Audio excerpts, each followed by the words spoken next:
ഇതൊക്കെ എനിക്ക് വെച്ചാൽ ആദ്യമായിട്ട് പാലറ്റ് കിട്ടിയപ്പോൾ ഉള്ളൊരു ഇതാണ്. ആ പെയിൻറ്റിങ് എല്ലാവർക്കും ഭയങ്കര ഇഷ്ടമായ ഒരു വർക്കാണ്. എൻ്റെ പേര് പ്രസീത, വയനാടാണ് താമസിക്കുന്നത്.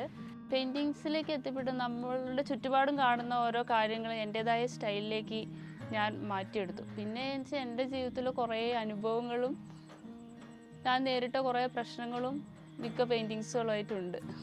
ഞാൻ ഈ ആർട്ടിലേക്ക് വന്നത് ചെറുപ്പകാലത്ത് നന്നായിട്ട് വരയ്ക്കുകയായിരുന്നു. പക്ഷേ വരയ്ക്കുകയെന്ന് വെച്ചാൽ വീട്ടിൽ നിന്ന് അങ്ങനെ ഒരു രീതിയിൽ സപ്പോർട്ടും എനിക്കുണ്ടായിട്ടില്ല. കാരണം വരയെക്കുറിച്ച് കൂടുതൽ പഠിക്കാൻ വേണ്ടിയിട്ട് അങ്ങനെയാണ് പിന്നെ Mananthavady KGTC drawing diploma course പഠിച്ച് 2 വർഷം. അതിനുശേഷം വർക്കിലേക്ക് കൂടുതൽ ശ്രദ്ധ കൊണ്ടുവരും. കുറേ ആർട്ടിസ്റ്റുകളെ പരിചയപ്പെടാൻ പറ്റി. ഇപ്പോൾ പഴയകാലങ്ങൾ ആർട്ടിസ്റ്റുകളെ പുസ്തകങ്ങളും കാര്യങ്ങളെക്കുറിച്ച് അറിഞ്ഞപ്പോഴാണ് ഈ ആർട്ട് എന്നൊരു സംഭവം വലിയൊരു ലോകം തന്നെ ഉണ്ടായിരുന്നു എന്നത് മനസ്സിലാക്കാൻ കഴിഞ്ഞതും അവിടെ നിന്നാണ് വർക്കിനെ കുറച്ചുകൂടെ സീരിയസ് ആയിട്ട് വർക്ക് ചെയ്യാൻ തുടങ്ങിയതും. എൻ്റെ പെയിൻറ്റിങ്സിനും ഞാൻ വർക്ക് ചെയ്തിരിക്കുമ്പോഴേക്കും എപ്പോഴും ഫുൾ സപ്പോർട്ട് തന്നിട്ട് ഏത് സമയത്തും ഏതും സപ്പോർട്ട് തന്നിട്ട് എൻ്റെ ഹസ്ബൻഡ് കൂടെ നിൽക്കുന്നതാണ് എൻ്റെ ഏറ്റവും വലിയൊരു ശക്തി.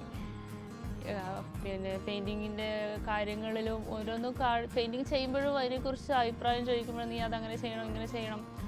ഒരു പെയിൻറ്റിങ് ബ്രഷോ ഇല്ലെങ്കിൽ നിമിഷം നേരം കൊണ്ട് തന്നെ സാധനം കയ്യിലെത്തും. കാരണം വർക്ക് ചെയ്യാതിരിക്കരുത്, എപ്പോഴും വിളിച്ചു പറഞ്ഞു വർക്ക് ചെയ്യാതിരിക്കരുത്, ഒരു ദിവസം ഒരു വർക്കെങ്കിലും നീ ചെയ്യണം എന്ന് പറഞ്ഞിട്ട് എപ്പോഴും സപ്പോർട്ട് ചെയ്യും. ചെറുപ്പത്തിൽ എന്നൊരു പെയിൻറ്റിന് പോലും ഞാൻ ഭയങ്കരമായിട്ട് ബുദ്ധിമുട്ടിയിട്ടുണ്ട്. കാരണം വീട്ടിൽ പറഞ്ഞാൽ കിട്ടൂല. അപ്പോൾ ആ ഒരു ബ്രഷ് പെയിൻറ്റിങ് ആദ്യമായിട്ട് കിട്ടിയത് എൻ്റെ ഹസ്ബൻഡിൻ്റെ കയ്യിൽ നിന്ന്.